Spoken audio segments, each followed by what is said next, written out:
The words hit me like a freight train, their impact sending shockwaves through my body. I froze, my hand still clutching the coffee mug, knuckles turning white.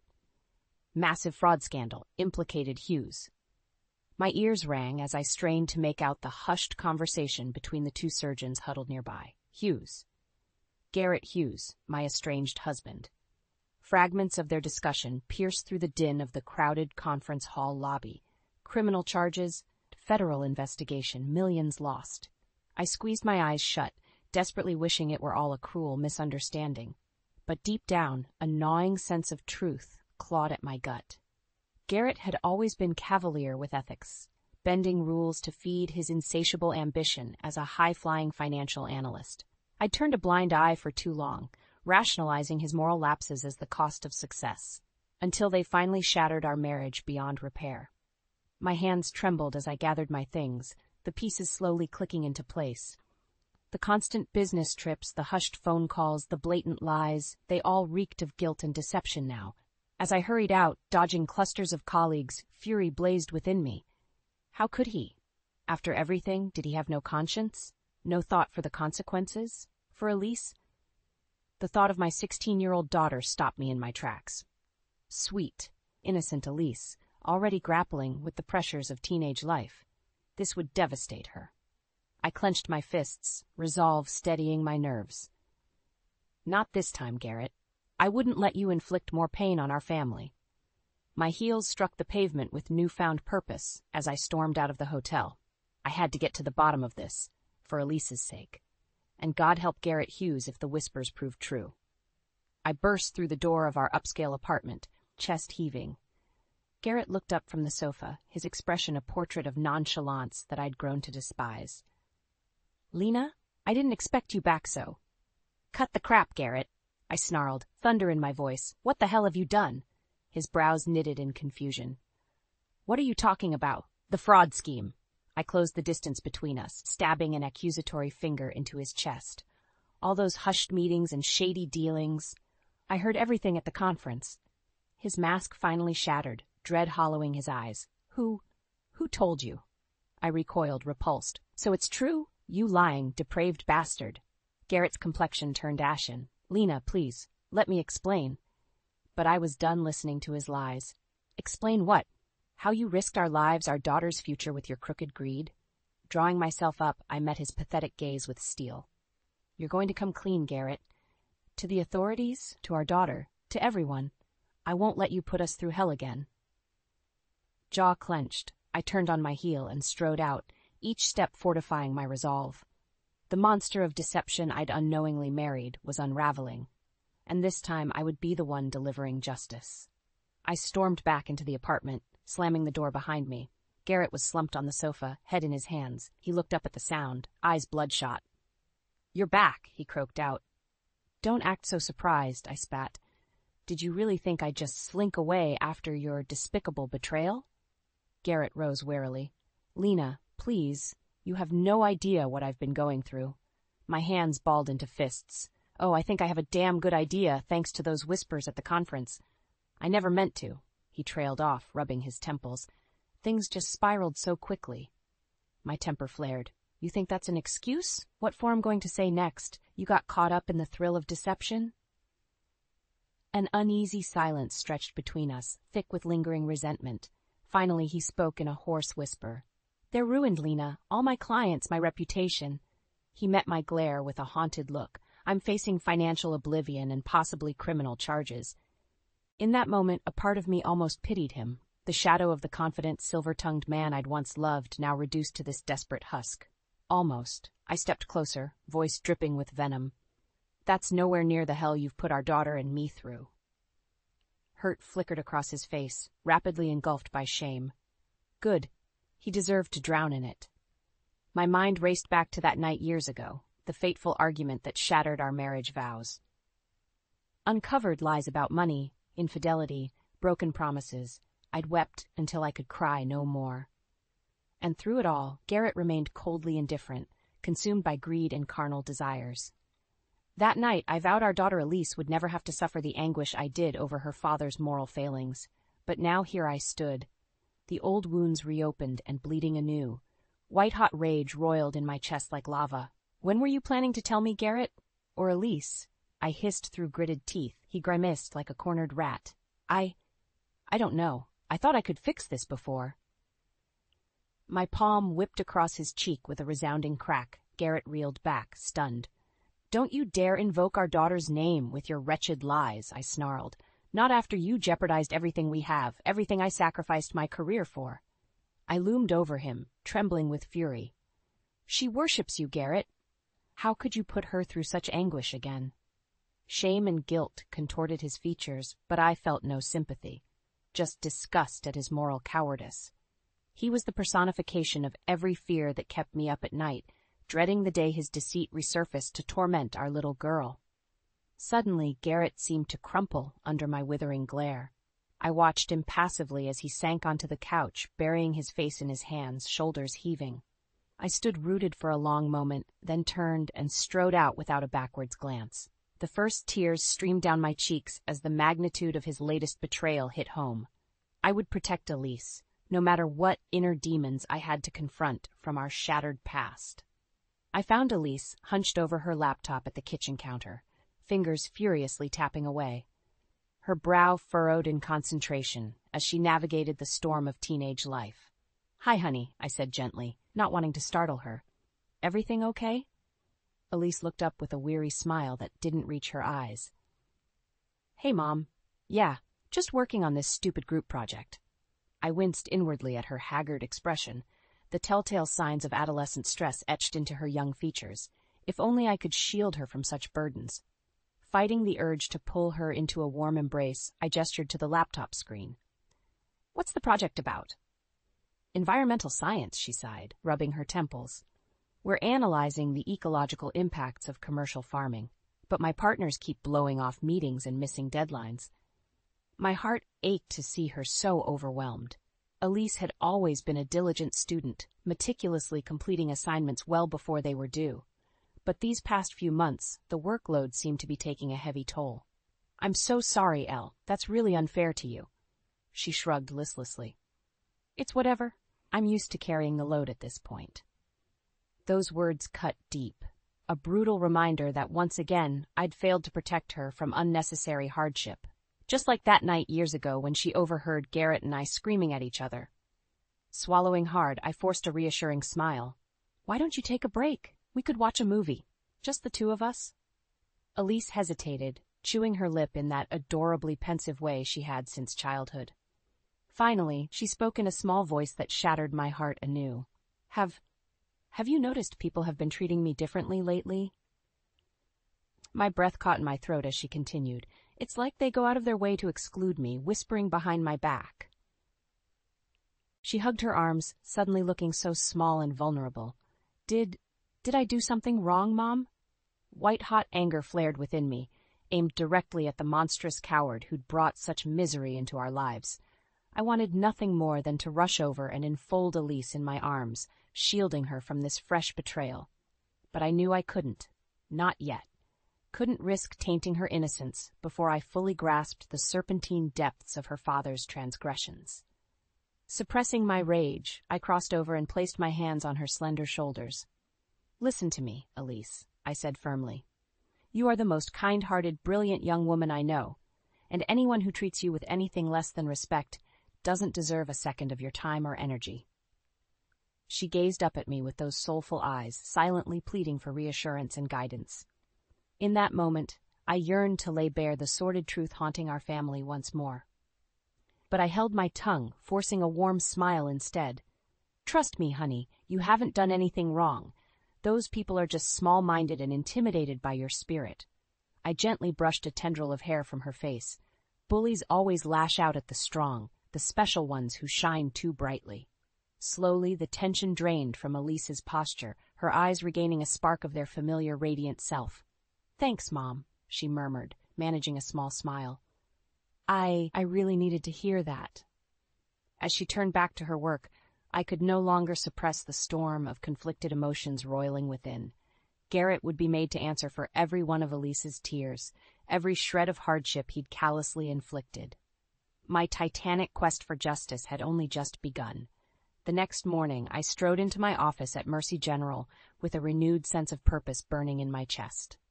I had to get to the bottom of Garrett's tangled web before it collapsed on our family. Sinking into my desk chair, I pulled up his name on my computer, grimly scanning the search results. Article after damning article detailed a shocking saga of fraud, deception, and shattered lives. Multi-million-dollar Ponzi scheme, offshore accounts, disgraced hedge fund manager.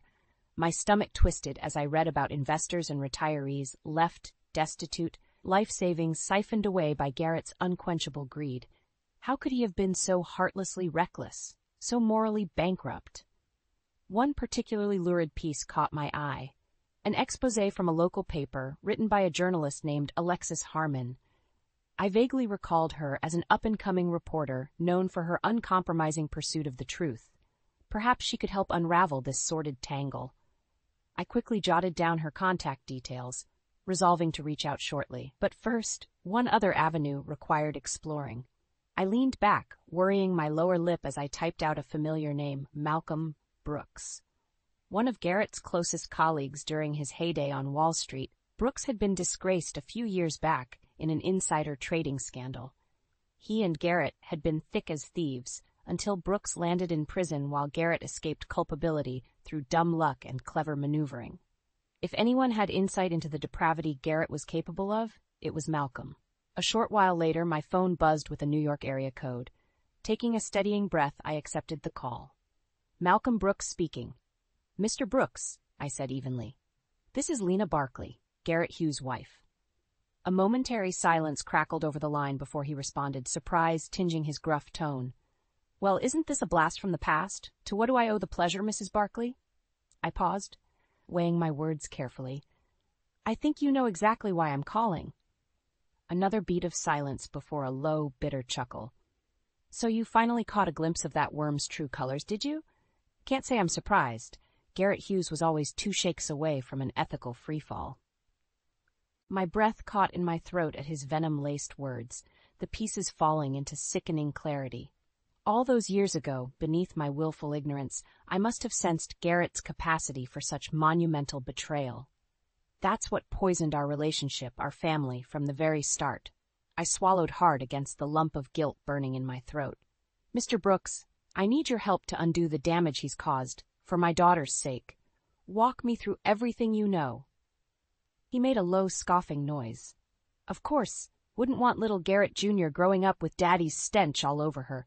His cruel words lanced straight through me like jagged shards of ice, but I gritted my teeth, forcing my voice to remain steady. Please, Malcolm, I understand if you hate Garrett, but don't take that out on my child. She's completely innocent in all this. A tense pause stretched between us before he finally sighed, relenting. You're right. I apologize. That was uncalled for. I leaned forward, clutching the phone tightly. So you'll help me bring him down before anyone else gets hurt? Another weighted pause before he muttered. Yeah, I'll help you burn that snake straight to the ground. Spine ramrod straight, I listened with cold determination as Malcolm laid bare the full, sickening scope of Garrett's depravity. Breached ethics, illegal trades, hollowed out companies, and ruined lives littering his path like grisly roadkill. A white-hot mixture of rage, disgust, and bone-deep determination blazed within me by the time he finished. Garrett had hurt so many people, stolen their futures and sense of security through cold, calculated avarice. But I would be damned if he stole those things from Elise and me again. No more lies, no more running, no more hollow excuses. The time for my husband's reckoning had finally come. And I would be standing watch, clear-eyed and uncompromising when the hammer fell. You can't be serious, Mom. Elise gaped at me, eyes wide with a mixture of shock and hurt. I steeled myself, fighting to keep my expression neutral. I'm afraid I am, honey. I reached across the kitchen table, gently grasping her hand. This is the only way to stop your father from inflicting more damage. She yanked her hand back, shaking her head vehemently. But going public like that? Dragging his name through the mud? He did this to himself, Elise. I fought to keep my voice steady against the growing tide of anguish welling within me. Your father's greed and selfishness put us in this position, not me. Elise shot up from her chair, whirling away with her arms hugged tightly across her chest, the universal gesture of wounded vulnerability. You always saw the worst in him, even when he was trying his best. Maybe that's why he felt like he couldn't come to us. The accusations sliced deep, dredging up years of unresolved guilt over the disintegration of our family unit. My fists clenched at my sides as I struggled against the urge to snap back in volatile defensiveness. This wasn't about me and Garrett. It was about protecting our daughter from being collateral damage in his crusade of lies. Drawing a steadying breath, I rose and crossed over to where she stood, trembling with her back towards me. "Elise, look at me." I pitched my voice in that soft maternal tone that never failed to soothe her troubles as a child. "You need to understand how dangerously far your father has gone this time." Slowly, achingly, she turned to face me, eyes glistening, lip quivering in a valiant struggle to maintain her composure. "All those people he's hurt, the lives he's ruined." I fought against the lump swelling in my own throat. "If I don't stop him now, we could lose everything. Our home, your college fund, my practice, everything we've worked so hard to build."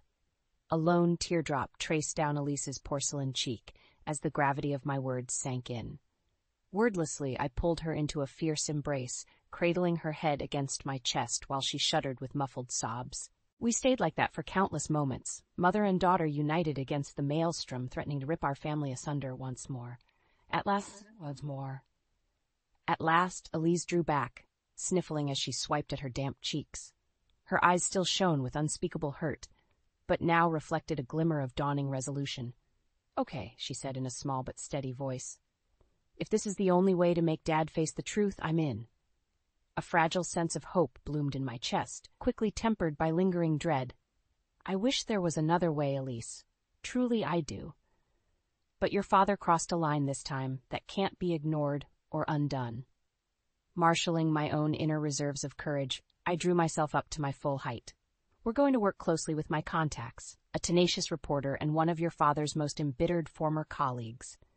Together, we're going to systematically unravel and expose every sordid thread of his fraud to the public." Elise's expression hardened with grim determination, aging her well beyond her 16 years.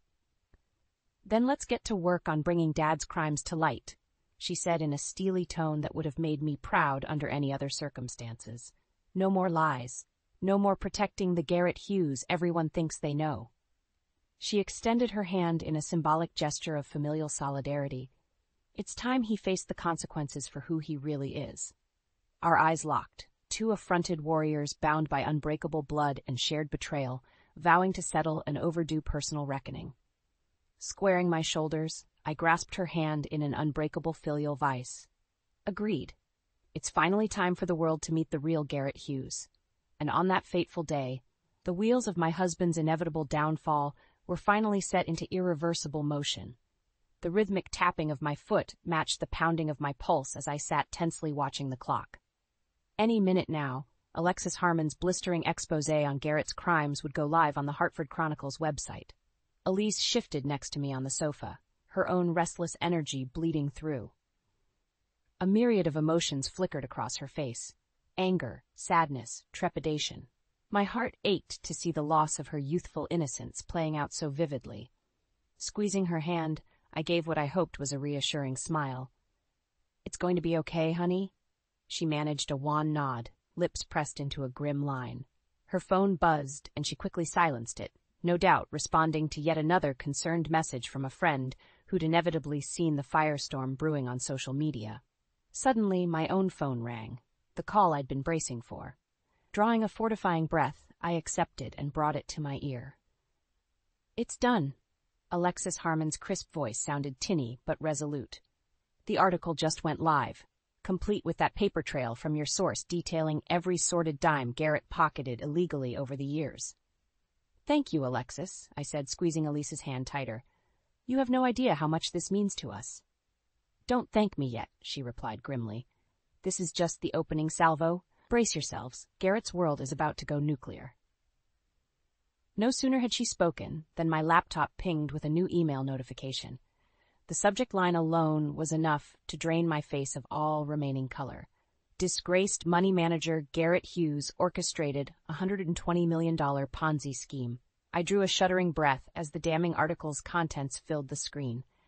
A masterfully crafted tapestry of cold, irrefutable facts meticulously unraveling my husband's litany of securities fraud, embezzlement, and brazen deception. Elise peered over, hand flying to muffle a horrified gasp as she digested the sheer enormity of Garrett's treachery. Of how his unchecked avarice had defrauded innocent pensioners of their life savings and irreparably shattered the finances of countless households, all while he lived in unrepentant opulence, utterly devoid of conscience. "Oh my God," she choked out, hot tears spilling down her cheeks. "All those people, how could he?" My own grief and revulsion warred with a perverse sense of grim vindication. For far too long, Garrett's fortress of lies had tainted and contaminated those he claimed to love most. Now, at long last, the floodgates had finally burst open, a searing light shining upon the bottomless pit of deceit and moral bankruptcy he'd chosen to wallow in. Clutching my daughter's trembling form, I could only watch numbly as the first furious reactions began rolling in. Outraged tweets and Facebook rants from defrauded victims and scandalized observers alike. One particularly visceral comment seared itself into my memory. "Garrett Hughes is a vile, avaricious monster who deserves to rot in jail for the rest of his miserable life." Far from objecting, I found myself silently agreeing. How could I not, after laying my eyes upon the full, grotesque tapestry of my husband's perfidy? The shattered futures, ruined families, and trail of lives callously discarded in his rapacious wake. For so long, I deluded myself into believing I could redeem the shadowed remnants of the man I once loved. That faint glimmers of decency still resided within Garrett's withered soul. But confronted with such nightmarish evidence of his depravity, I realized I'd been clinging to a fantasy, a desperate mirage of the husband and father he should have been. The truth was more brutal, more horrifically absolute. Garrett Hughes was a pathological con man without a shred of empathy or remorse, and he needed to be stopped before his poison seeped into any more innocent lives. The reckoning was nigh. As the first bombshell detonated across the mediascape, I could only steel my resolve for the seismic upheavals still to come. No more turning away, no more deluding myself about second chances, only hard truths and the personal justice I'd fought so hard to deliver. The pounding on the front door echoed through the apartment like a judge's gavel. Elise and I exchanged a loaded glance, her eyes still rimmed with red from the night's endless tears. "Stay here," I murmured, rising to my feet on legs that trembled ever so slightly. With a fortifying breath, I crossed over and pulled open the door. Two grim-faced U.S. Marshals stood on the other side, badges glinting in the dim hallway light. "Mrs. Lena Barkley?" the taller one asked in a flat, no-nonsense tone. I lifted my chin, anger and vindication warring within me. "That's me. I assume you're here about my husband, Garrett Hughes?" "We have a federal warrant for his arrest," the second marshal stated, brandishing a sheaf of papers. "Our sources indicate he was last seen at this residence. Where is he?" An icy chill lanced through me, not of fear, but of sheer disgust that Garrett would potentially use our home as a refuge after his sickening criminal acts were laid bare. Grinding my teeth, I jerked my head towards the hallway. "See for yourselves." The two men brushed past me, fanning out with practiced efficiency. One whistled sharply as they entered the living area, his partner quickly taking up a defensive stance. "Target sighted." I followed their gaze to the corner of the room, and felt a swell of revulsion crest within me. There sat the disgraced shadow of my husband, slumped against the wall in his silk bathrobe and stained undershirt, an open bottle of gin clutched in his trembling hands. Garrett squinted blearily up at the approaching marshals, a pathetic, disheveled mockery of the suave, confident operator he'd once fancied himself. As they hauled him to his feet, the unmistakable reek of sour booze and failure assaulted my nostrils. "Garrett William Hughes," the first marshal barked, slapping cuffs around his limp wrists. "You are under arrest for securities fraud, embezzlement, and grand larceny charges. You have the right to remain silent." Elise emerged from the hallway, eyes blazing with equal parts loathing and raw hurt as she took in her fallen father's pathetic state. "Mom," she whispered from the corner of her mouth, sounding almost childlike. "Was this really necessary, parading him out like some common criminal?" Another wave of anger swelled in my breast, this one tinged with protectiveness over my daughter's lingering innocence. With 3 long strides, I crossed over to stand mere inches from Garrett's sagging, swaying form. "Look at her," I spat, jabbing a finger towards Elise's stricken face. "Look at the anguish you've put this beautiful girl through, you selfish bastard." His head lolled up, bloodshot eyes struggling to focus on our enraged features. "Lena? Elise? I?"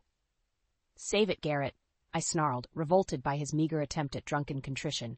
"We don't want to hear any more of your lies." Elise stepped forward then, every ounce of her petite frame radiating white-hot fury. "Do you have any idea how many people's lives you destroyed, all for a bigger penthouse and sports cars?" Her voice dripped with caustic venom.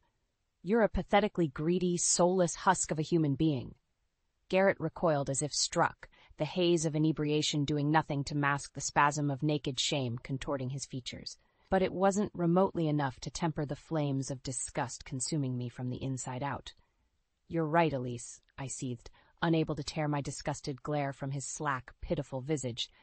"He doesn't deserve a single ounce more of our anguish or tears." Straightening my spine, I fixed him with eyes of purest ice. "Take him away, officers, and if I never have to lay eyes on this wretched, morally bankrupt husk again, it'll be too soon."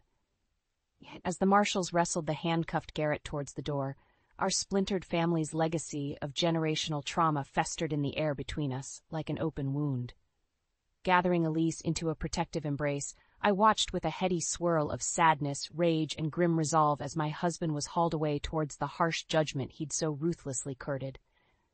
There would be no more lies, no more hollow platitudes, or desperate 11th-hour appeals for forgiveness. Only the cold and bitter fruit born of his voracious avarice. As the door swung shut behind Garrett Hughes, severing him from our lives forever, a solitary thought echoed through my mind. Justice, long overdue, had finally been served. 6 months later. The morning sun filtered through the kitchen window, bathing the room in a warm, rejuvenating glow. I sipped my coffee, savoring the rich aroma and tranquil silence. So much had changed, yet it felt like lifting a crushing weight from my shoulders. The financial fallout from Garrett's crimes had been severe. Between the court-ordered restitutions and legal fees, our prosperous lifestyle quickly became a memory. But I didn't lament its passing, not when I finally felt liberated from his toxic legacy. Elise's footsteps padded into the kitchen, shattering the fragile quiet. Her eyes were puffy from another night of processing the seismic shifts in our lives. But a small, peaceful smile tugged at the corners of her mouth. "Morning, Mom." I returned the smile, chest swelling with maternal pride. "Good morning, sweetheart." Gesturing to the stack of college brochures scattered across the table, I arched an eyebrow. "Anything catching your eye?" Elise sank into the chair opposite me, worrying her lower lip in that familiar pensive way. "A few possibilities. The scholarship money definitely helps expand my options." My heart clenched, guilt rapidly dousing the warm glow. If not for Garrett's catastrophic greed, Elise's application process wouldn't be weighed down by such pragmatism. "Honey, I'm so sorry you even have to worry about." "Stop," she cut me off firmly, that fierce spark shining through once more. "What's done is done, remember? We're not going to keep torturing ourselves over Dad's mistakes." I blinked, caught off guard by her adamant maturity. When had my little girl grown into such a resilient, self-possessed young woman? Reaching across the table, I gave her hand an affectionate squeeze. "You're right. We've finally exorcised that demon from our lives. No more looking back." Elise squeezed back, her warm smile broadening. "Exactly. We've got a fresh start ahead. Just you and me, Mom. Like it's always been." My breath hitched at the swell of emotions rushing through me. She was right. Through all the tumult and betrayal, our bond had remained unbreakable, an indomitable constant. No matter how deeply Garrett's deceit had burrowed, he could never extinguish the profound, unconditional love between a mother and her daughter. Nodding fiercely, I blinked back nascent tears of gratitude and release. "You and me against the world, kiddo. Always and forever." Elise's radiant smile was all the assurance I needed that we'd persevere, stronger, wiser, and steeled against any future maelstroms life might hurl our way. Because that unshakable foundation of love and trust was one pillar Garrett Hughes could never hope to crumble, no matter how greedily he indulged his worst impulses. With a contented sigh, I rose and began gathering our dishes, basking in the tender domestic ritual. The path ahead was rife with challenges, to be sure, but also brimming with possibilities neither of us could scarcely imagine yet. One thing was certain: the shackles of lies and moral cowardice had finally been shattered. Elise and I were free to author our own story on our own unbending terms. A sudden notification from my laptop caught my eye. I moved over and felt my eyebrows climb as the latest breaking news headline flashed across the screen. Disgraced money manager Garrett Hughes sentenced to 25 years in federal prison for orchestrating $120 million Ponzi scheme. A heaviness seemed to lift from my very soul as the words sank in. At long last, the ultimate cosmic arbitration had been delivered. Garrett's insidious misdeeds would no longer corrupt and metastasize in the shadows. He alone would answer for the countless lives he'd callously upended in pursuit of ill-gotten fortunes. Poetic justice, whether he was spiritually capable of appreciating it or not. Elise peered over my shoulder at the screen, her unburdened expression hardening into one of cool stoicism. Without a word, she reached past me and emphatically closed the laptop, shutting out her father's sins like a swiftly banished ghost. Our eyes met, shining with mutual catharsis. Betrayal and trauma had bent but not broken us. If anything, the lacerating trials had galvanized our resilience into an indestructible foundation to build anew. As a fresh wave of morning sunlight washed over us, I made a silent vow to ensure the remaining years of Elise's childhood would be swaddled in unconditional warmth, wisdom, and renewed family bonds. Crossing the space between us, I pulled my daughter into a fierce, lingering embrace. When we at last parted, our faces reflected brilliant mirrors of steadfast love and hope for the future shimmering just over the horizon. For while Garrett Hughes's karmic path ended in a prison cell, ours continued to hell. Ever onward, uplifting, inspiring, and blazing towards brilliant new horizons of our own authoring.